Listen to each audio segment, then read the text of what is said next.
All right then. Welcome back to this current Tourney Junkies match. This is 14. The number's all on there. Anyway, this is Jess, and that's Zach. Hey, hello, Zach. Hey.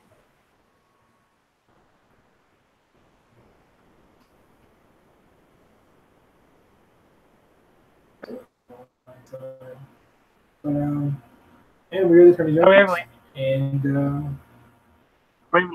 you're lagging really bad. The camera's not even working for you. You're lagging kind of bad too. Mine looks fine for me, but Alright, I think it's getting better actually.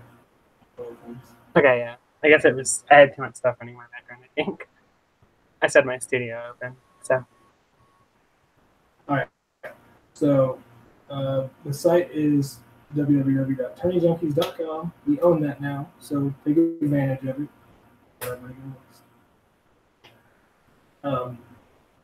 Well, why mess around? Why all the formalities? Let's get right into it. We'll start off with last week's matches, which on the Heroes side of things was between Ezio Auditore from the Assassin's Creed games, at least the best Assassin's Creed games, against Ellen Ripley from the best Alien movies. You know, common theme there. Well, saying the best Assassin's Creed games is a bit much. We chose him because he's the most recognizable assassin, but like Assassin's Creed Origins is pretty solid, and the new one that's an RPG, Odyssey, looking forward to that. But even Assassin's Creed 3 wasn't a bad game. Connor's just really terrible as a protagonist. So yeah, I knew that again.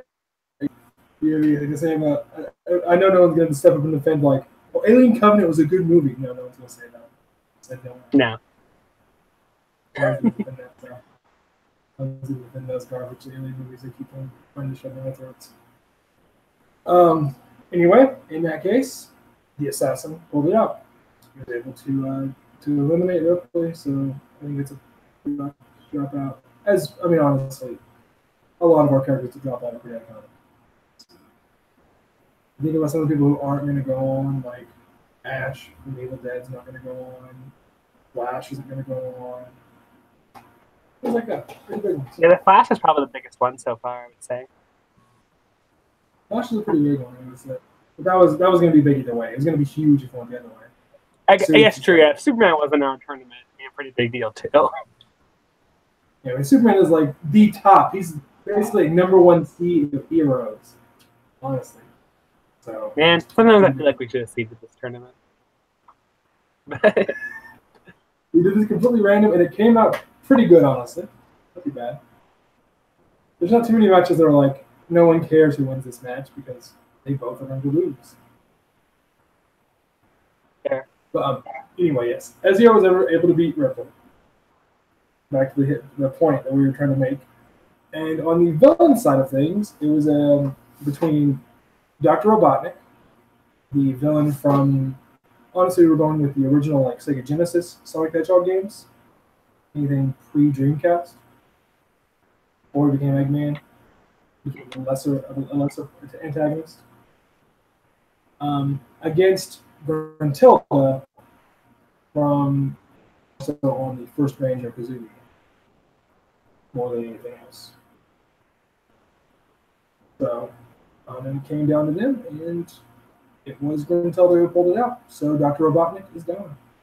So this one's like, I feel like kind of an upset, maybe? I don't know. Well, Gruntilda beating... You're talking last week about how Eggman was more known, and like Eggman is, but I forget his name's Robotnik most of the time. As a younger generation, I didn't play the Sega. So. Yes, but which one of these two had a cartoon that they were on? Sure, wasn't he Eggman in that too? Or was he Robotnik? He was Robotnik, and I don't know, there's a lot of Sonic series. But in like the original one, like that I used to watch in the 90s, it was Robotnik. Because the word Eggman is nowhere outside of a Beatles song. So, yeah. I feel like Banjo-Kazooie could have had a cartoon. It would have worked. It could have been. But instead, Rare decided to make their cartoon Donkey Kong Country. So, yeah. Donkey Kong Country got a cartoon? You remember you had a DVD of it, or a VHS of it. I thought that was a movie. It was a movie, but it was a TV series. All that was like 4 episodes of the TV series.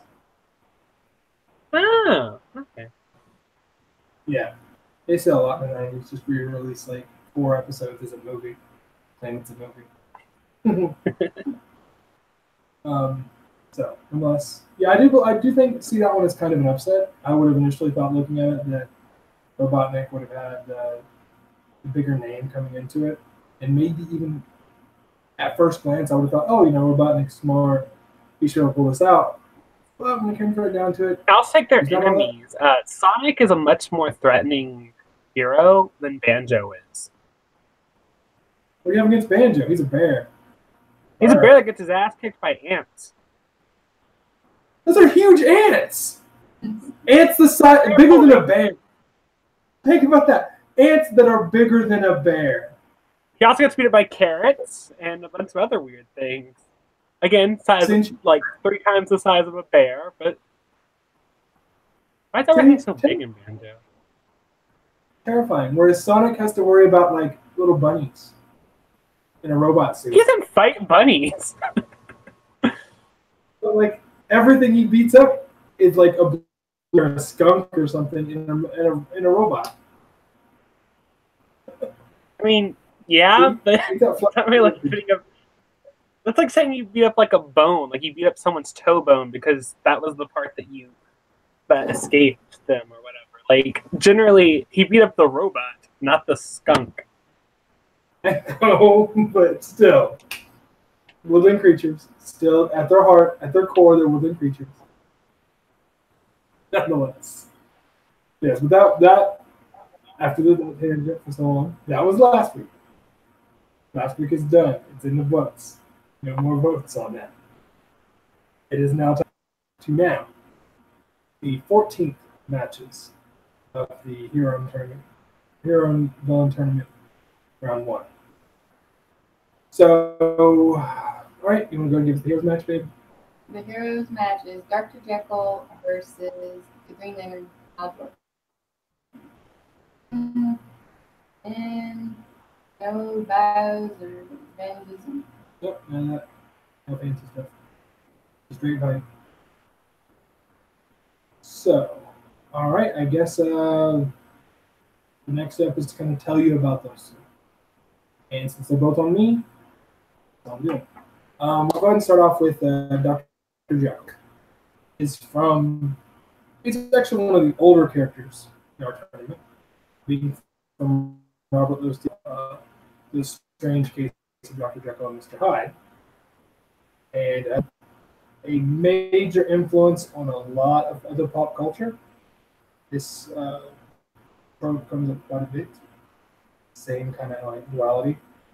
So, anyway, Dr. Jekyll was a prim, proper Victorian gentleman who would sometimes have these dark impulses. He couldn't have be a gentleman. So he developed a potion which he thought would rid him of these impulses. But in reality, it gave the impulses control over his body and their own personality.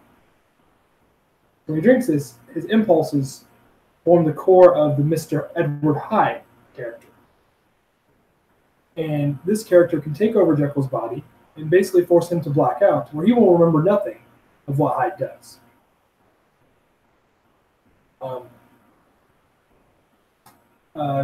Still a normal human in both cases, as opposed to like how some pop culture portrays Mr. Hyde.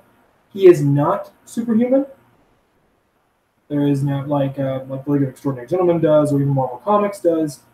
The original Mr. Hyde is not superhuman. He's not a Hulk.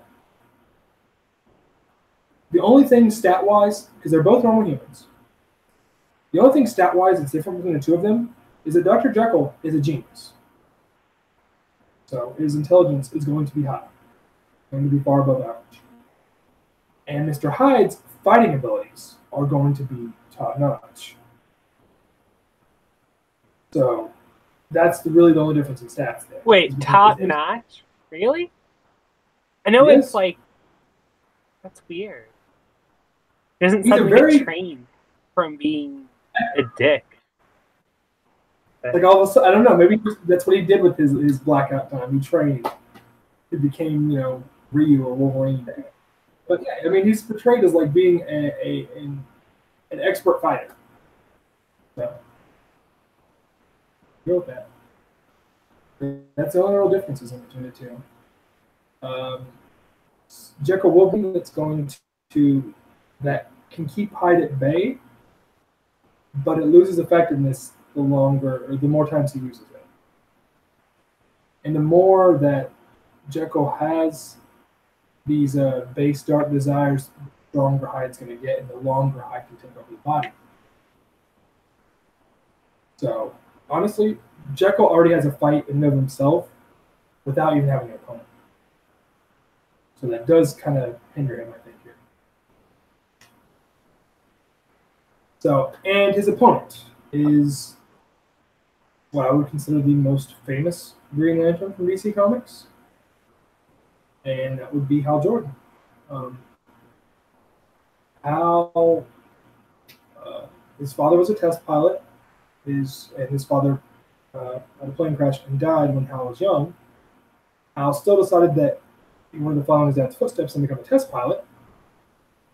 While doing that, he noticed he sees a spaceship crash on Earth, goes to it, and meets the mortally wounded Green Lantern Abin Sur. Abin Sur tells him about what the Green Lanterns are, what the Green Lanterns can do, and what their mission is. And as Abin Sur dies, Abin's ring scans the sector and decides that Hal is the next strongest willed person in that sector. So the Green Lantern ring goes to him. And then he gets trained by Kilowog and Sinestro, who make him into, after his training, he becomes the strongest Green Lantern, even in the Green Lantern mythos. They always act like Hal is the one that's over everyone else. He can do more. He's done more for the Corps. So, Hal, even without the ring, I mean, he's still a DC Comics character, so he's still got the strength, endurance, agility, speed are still above average. I mean, he's not a couch potato. His intellect does still tend to be above average. It's his wisdom. I like that your average is couch potato, by the way. What do you think of the average person is couch potato? But no, I'm just saying, like, for most comic characters, they're going to be above. You know what I mean? They're going to be above average human. Fair. So, his wisdom is where he lacks. He makes because he is brave, to the point of being foolhardy a lot of the time. He doesn't really think things through. His strong will gets him into trouble. Fighting skills, even without the ring, are still above average. However, the most important thing about Hal Jordan is that he carries the strongest weapon in the universe on his finger. The Green Lantern Objection. I feel like isn't the gauntlet thing that Darkseid wears, isn't that stronger than a ring? Not according to DC Comics. Really? I've heard it said multiple times. That is the strongest weapon in the universe. Is the Green Lantern. That gauntlet can destroy like everything. It's basically. It's pretty close to it. Pretty much everything that Darkseid has on his side is equally as powerful as a Green Lantern ring. Pick it up with DC Comics. I didn't say that. Why is it even stronger than any of the other rings? Isn't there White Lanterns now? Wouldn't they be strong? Oh, the White Lanterns were pretty strong in Blackest Night, but still, the rings, I think, in general, I don't know, maybe it's just They're just the Guardians being like, oh, well, we made these rings. They're obviously the best. Obviously, we are amazing. But nonetheless, this ring, its power source is Hal Jordan's willpower.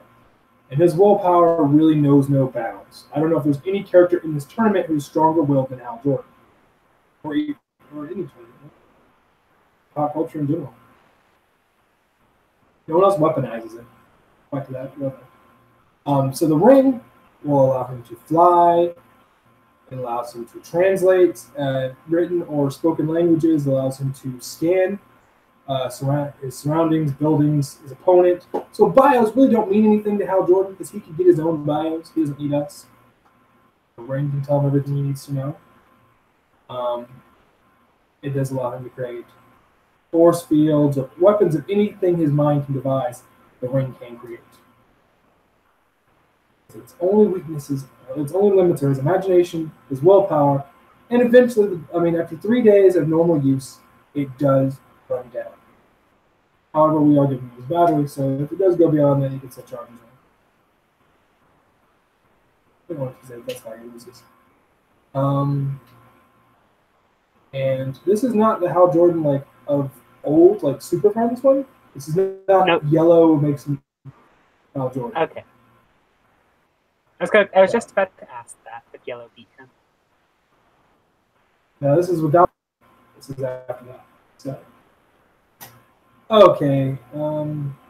Zach, since you have one, we'll just start the other one, but we'll let you start this one. How does it go? Well,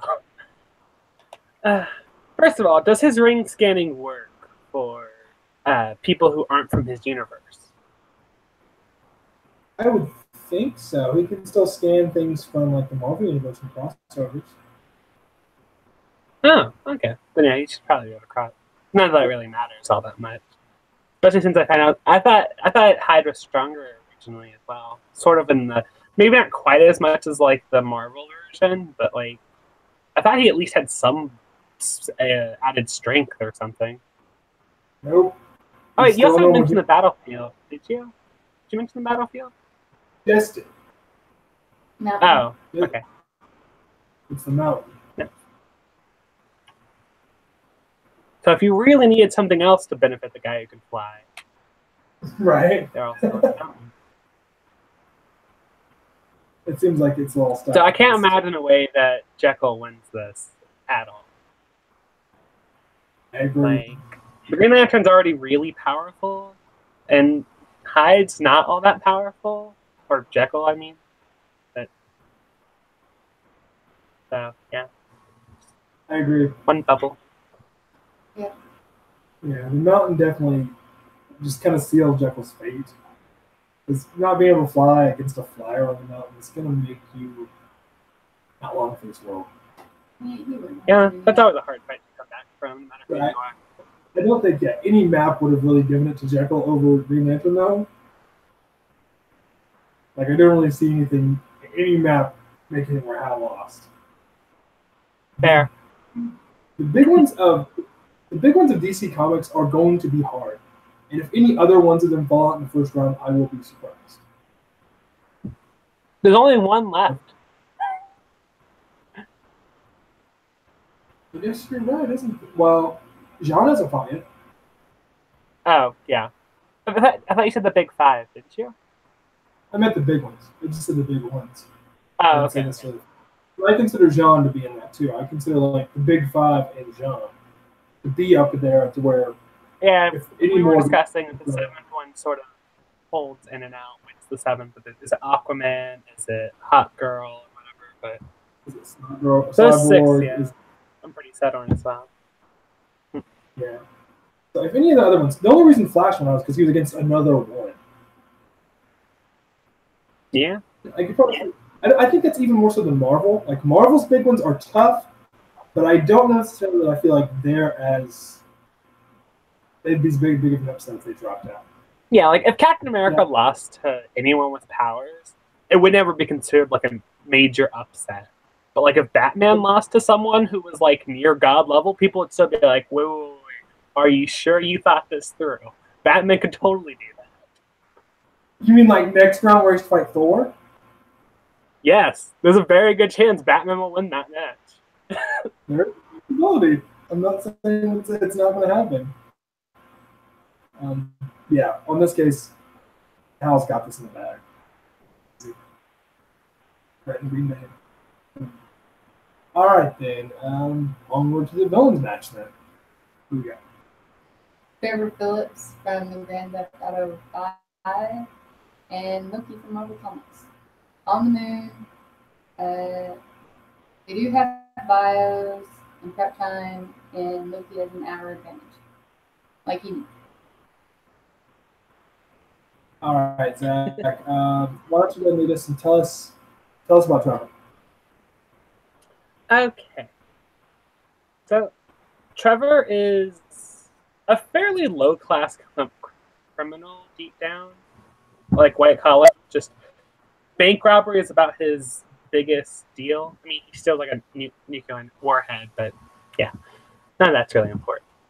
Generally, the reason why he became a big criminal was because of Michael. So outside of that, he's just kind of a psychopath, willing to either attempt rape or murder and pretty much anyone he doesn't like, or they do something that slightly annoys them. He also has the ability to perceive things quicker. So in the game, it's perceived as you have a slightly slower time, and also be pretty much impervious to damage, along with doing way more damage. I think with just melee weapons, it might be with guns too. I don't know. But for this, we're using it as melee weapons because being angry does not make your guns hurt more. So. That's true. Yeah, okay. And then Loki, that's yours, right, Boya? Yes, it is. Well, Loki, as we all know, is the god of evil. Marvel's Norse mythology, Marvel's his guardians.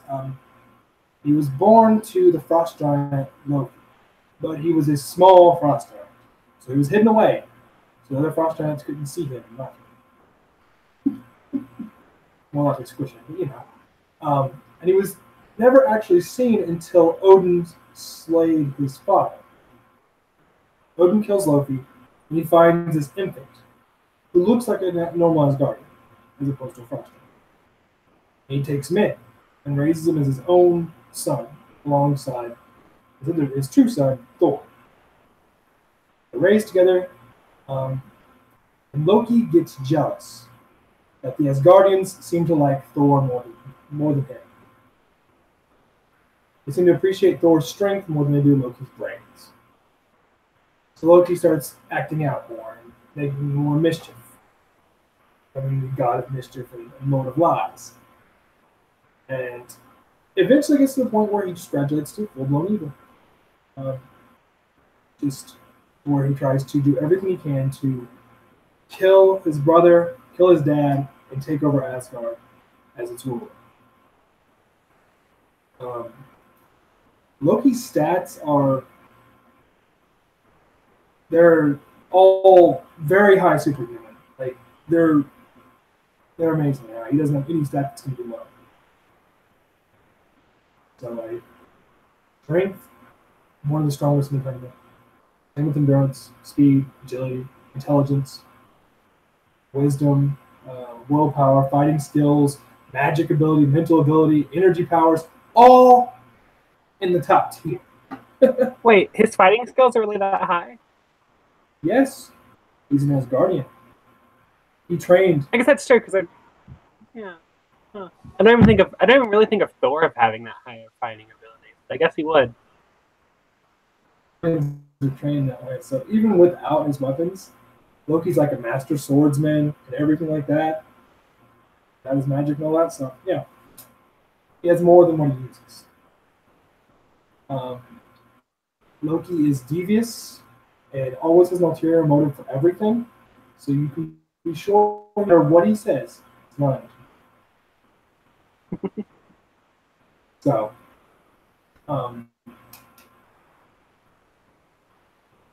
only real weakness I can think of is that he's never upfront about his plans, and he doesn't just do something.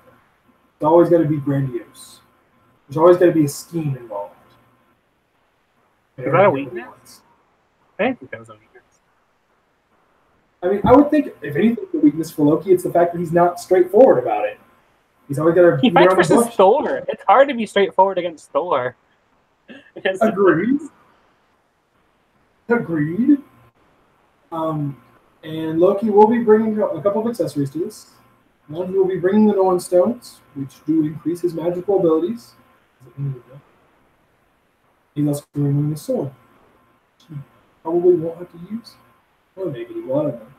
But Loki's magical abilities are really as high as anybody else's could be.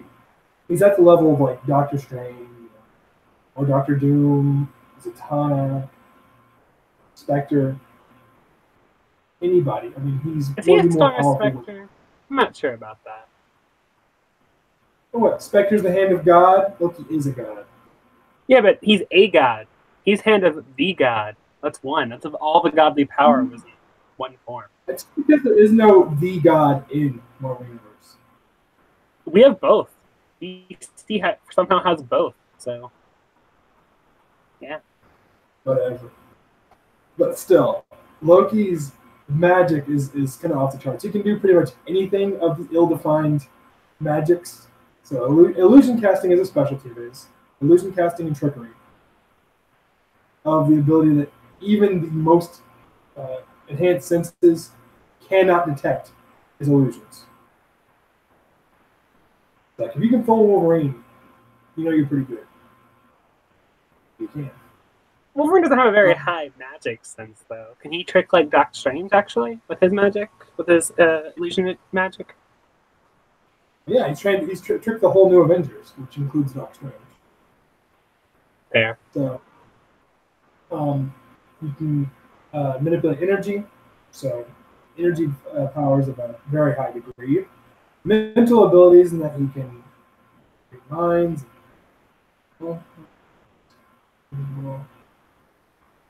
It's more of like communicate and influence. These are good things. I'm missing things as far as Loki's abilities. There's a lot of those. So that's what all the individual can do. Basically, if it's anything anybody with magic can do.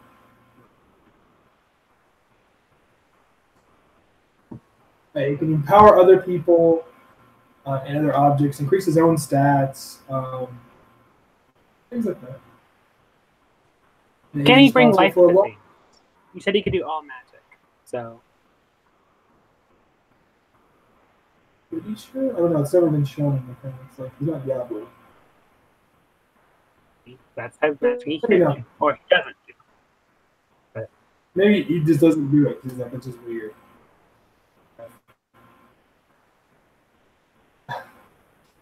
He's responsible for a lot of the main villains in Thor's rogues gallery.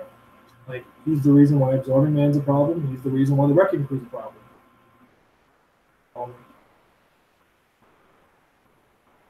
So yeah, basically, we know.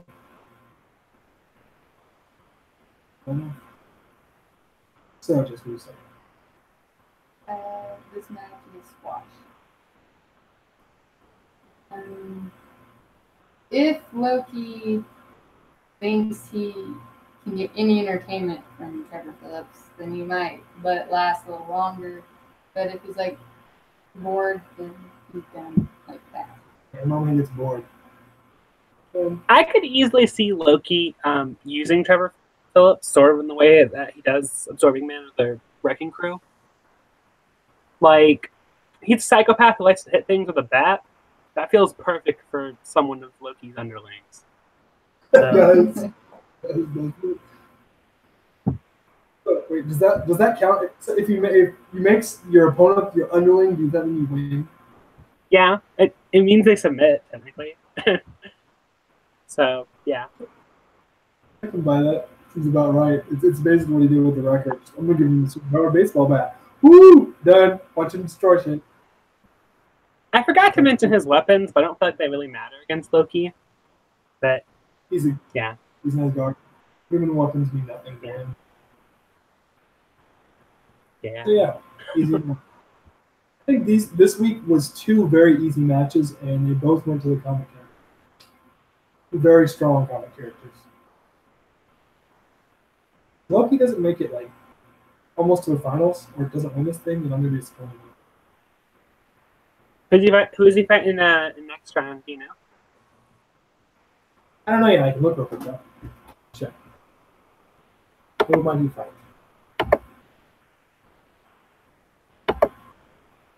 Check.